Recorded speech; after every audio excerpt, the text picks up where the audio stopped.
Hey guys, today I'm going to show you how to remove green screen in Premiere Pro.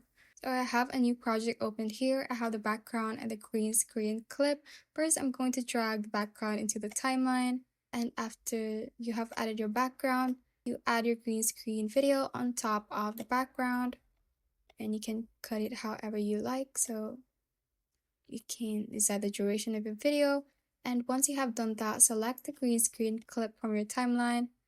Go to effects and search for ultra key. So this is the effect that we are looking for. You drag it to the green screen clip, and once you've done that, select the green screen clip and go to effect controls, and there is the ultra key section right here, and under that is a key color. So in line with the key color is a color dropper tool, so click on it and click on any part of the green background from your green screen.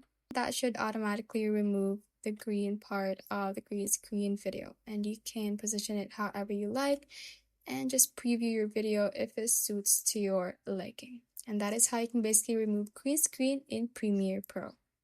Thanks for watching, and if you found this useful, hit that like button and subscribe for more videos like this.